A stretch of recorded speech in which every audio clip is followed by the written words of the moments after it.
Hey guys, welcome to a new series on YouTube where I'm going to be playing Out of the Park Baseball 19. I've played this game a little bit. I have some good saves here. Nothing too crazy. This one's very limited in how many seasons I did. This one was with the Orioles, went pretty far. This one was with the Royals, went pretty far, and this one was with the Reds. And that's the most recent one I've played. So I decided I want to try and start doing these for YouTube. So, do a new standard game. I don't like doing challenge mode because every once in a while something messes up. I need to be in commissioner mode, and it's not worth it to be in challenge mode. So we are going to skip over that. For professional baseball leagues, I like to add a good amount, not all. I usually leave the World Cup of Baseball out. It's pretty useless. My name will be, I don't know, Chops. Alright, and start the game. So yeah, I wanted to try and do these for YouTube because I think I'm good enough at the game where I can maybe inform people, but also have some fun with it. Maybe just record. I doubt I'll get much of an audience, but regardless, it's worth it. Alright, so for the team choice, I'm not actually going to start in commissioner mode. I only go into commissioner mode when something happens that I feel the need to fix in the league, whether it be, a player like the minor league manager releases a player I didn't want to, or whatever. I was thinking about a couple teams here between the Mariners, who I think would be a good amount of fun, but they are a smaller market, and through the teams I've done, the Orioles, Reds, and Royals, they've all been pretty small markets, and I think I want to get a little bigger market. So I was thinking about the Tigers, but I do like doing NL teams. I like managing pinch hitters and whatnot. So I think I am going to do the San Francisco Giants. They add a interesting, a unique aspect of being a big market, but definitely a struggling team. And in most of these saves I have, they usually end up struggling pretty heavily due to their veterans and underperforming, salaries and whatnot. So we're gonna go with the San Francisco Giants here. Okay, so this episode is just going to be going over the team, going over the options that I change. I take off trade proposal. I set assistant GM to do all the minor league stuff, which apparently I shouldn't if I want them, if I don't want them releasing my players. Okay, so going to the league settings, I keep all of this fairly normal. I change the prospect list to dynamic, preseason predictions to automatic, players in face gen, injury frequency. In previous games I would move this to low, but I think it has been pretty good at normal this year. Occasionally, suspension frequency, I still feel the need to put it on low. I think players get suspended a little bit too often. This is one of the big ones. I like showing personality ratings on the profile page. It really helps getting a good idea, and I think personality ratings are really important in this game. So I like to enable that. I like to do major league players only. I like those guys to have a face. And then I like all the coaches to have faces. And I disable baseball cards because those still take a little bit to load, although it's less. And then I change the weight here to 55 and 30 for current stats. just I think adds an element of, you know, realisticness when you have a player playing well and you can trade them, and the other way around as well. You just have a highly rated player who's struggling, can't get rid of him as easy as you would like. So this I keep as is. In previous years, you had to change this to the 40-man roster, but it is set like that this year. I set this to low because the AI likes to trade a lot. Keep that. I keep all of this as is, except recently drafted players, which oh, yep, there it is. I do immediate because that's, I believe, how it is in the MLB. I feel like I know baseball pretty well, but could be wrong. This I change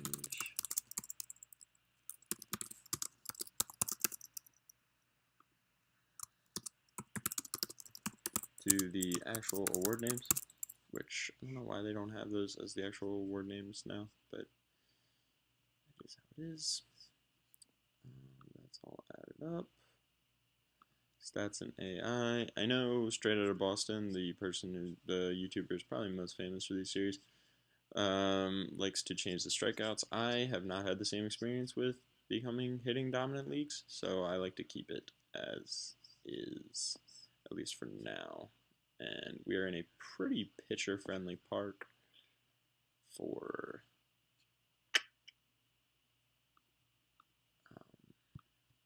AT&T Park, so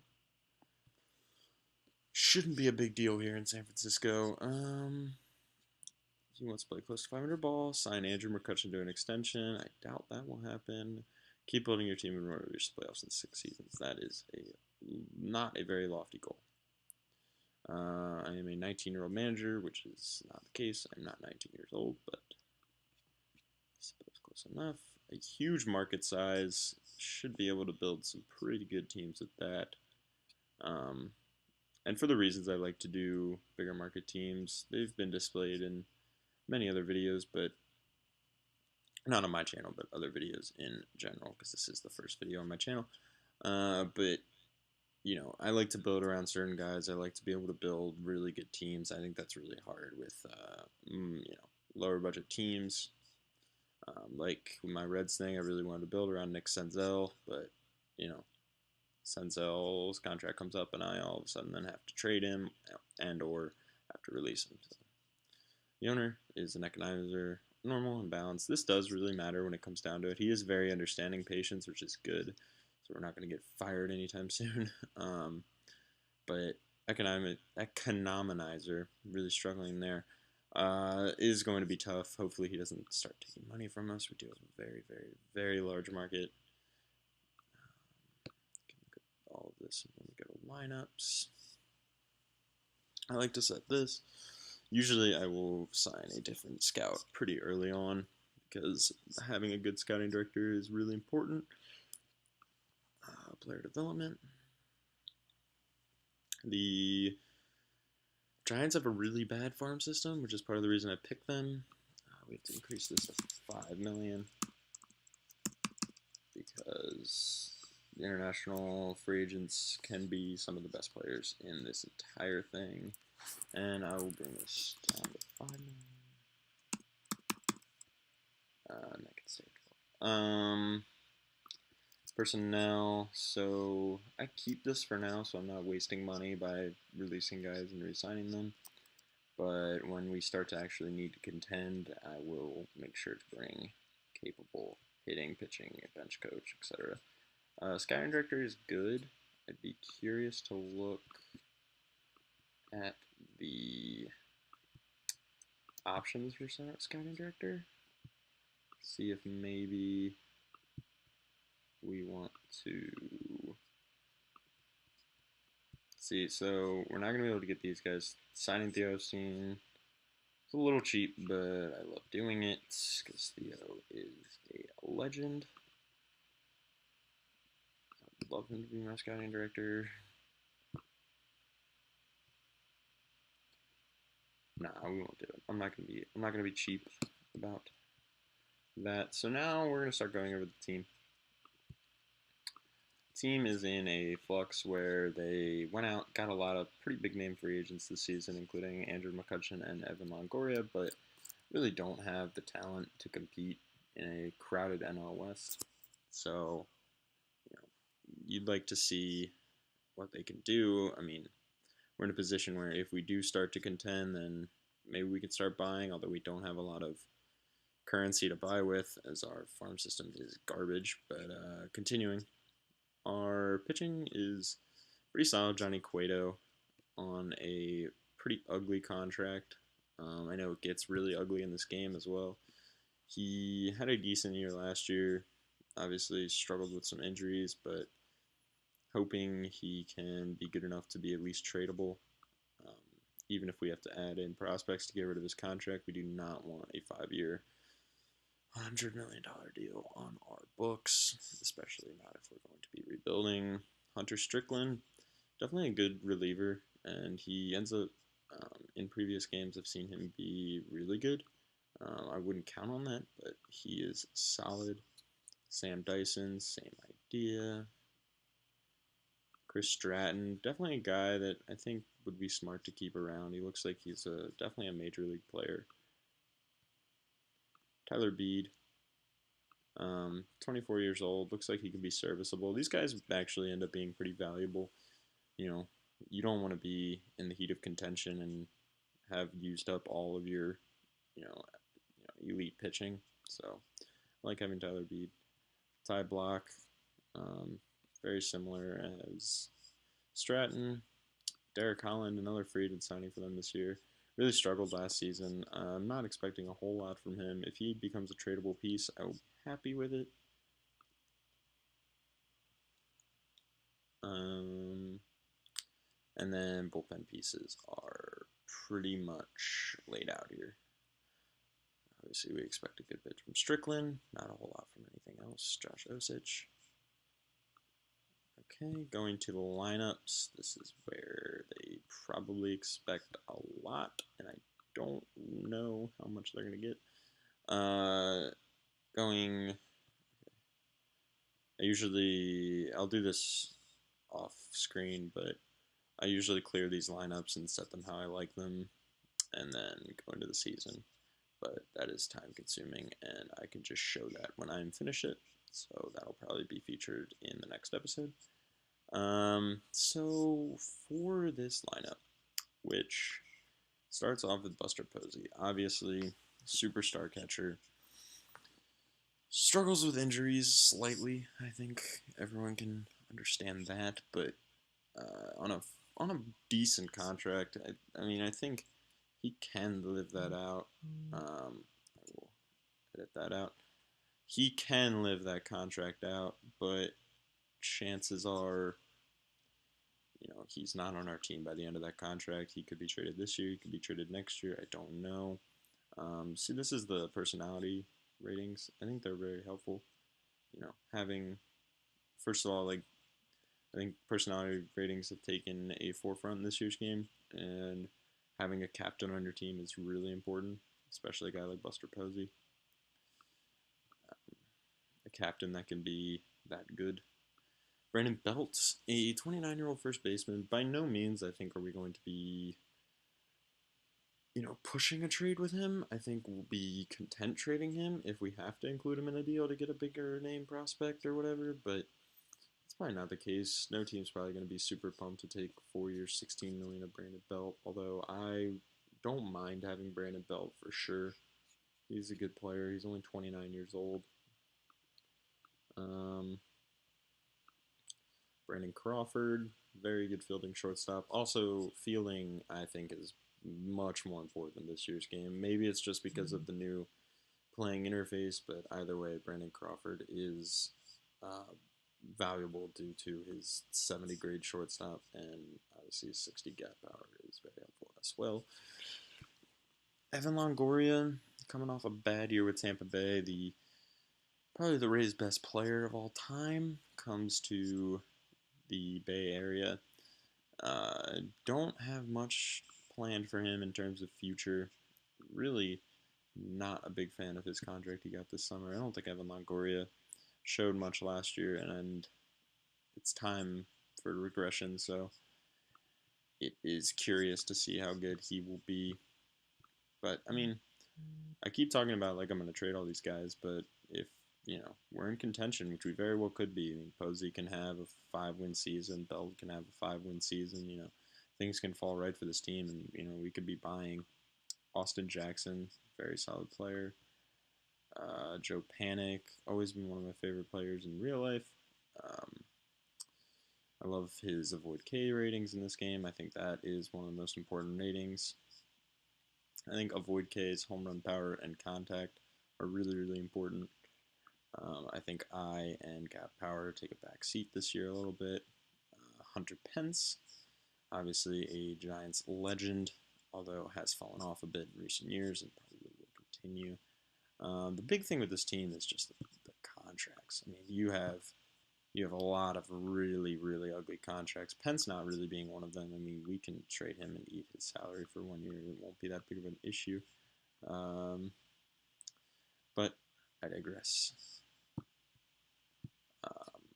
And then I guess I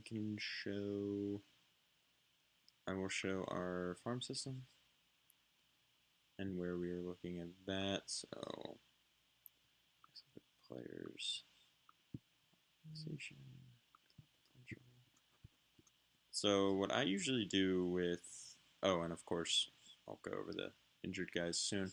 What I usually do with prospects is I will take them and I usually shortlist them and disable the AI promotion. That way I can kind of control them through the minors, because I think what happens in this game, especially with users teams, is players will either stay in a league too long that they're dominating in, or will be moved up too quickly and then struggle, and then it ruins their development. So if I can manage just the big name prospects in my system, which the Giants don't have too many of, then I think I can better manage that and get them more suited for the pros. So I take some of these guys, add them to the default shortlist, disable the promotion, but I can do the rest off screen. Going to the guys on my disabled list, because that is a hefty, hefty, hefty list. Obviously, starting with Madison Bumgarner, the legendary dirt bike accident will keep him off our team for the start of the season.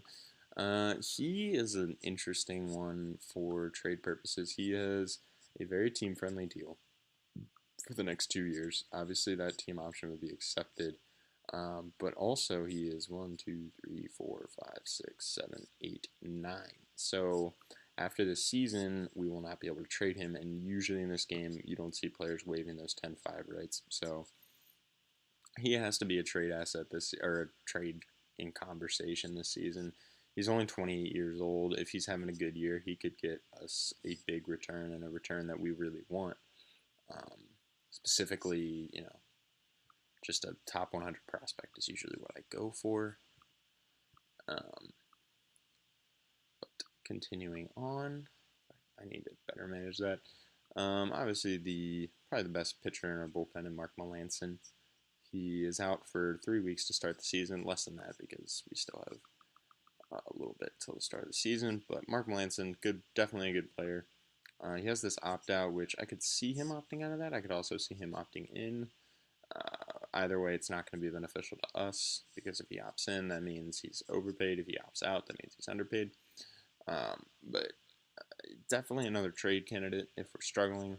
If we're doing well, definitely a guy that, he could opt in and could screw us long term. He's going to be an interesting piece in this offseason. Bumgarner's another guy. If we're playing well, then we're not going to be able to trade him, and I worry what his future will be, because we can't trade him the next year, and then we might lose him for just that compensation pick. Jeff Samardzija, I don't recall him being good in previous saves, but I think his ratings really hurt him in this game with the 45 movement. I think he gives up a lot of home runs, but he had a good year last year for sure.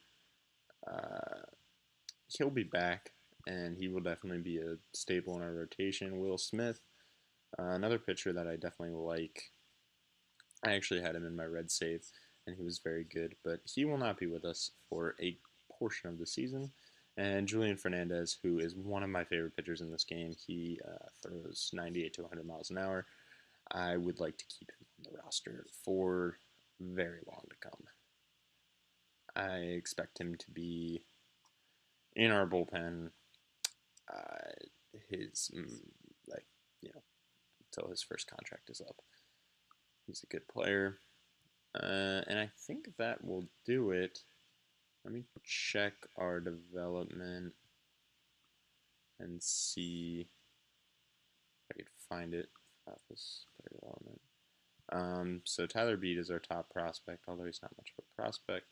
Jacob Gonzalez, never heard of this guy, but we'll shortlist him. Um, so yeah, there's not much in terms of prospects on this team. Elliot Ramos, and I think we're probably gonna have to end up fixing that because I don't think this team's gonna contend this year, much to their dismay, much to the real life team. Actually, at the time I'm filming this, Andrew McCutchen was traded today to the New York Yankees, which is an interesting development. But that'll do it for this episode. Next time you see me will be the start of the season and probably the run until the All-Star break / trade deadline. And until then, I will see you guys later.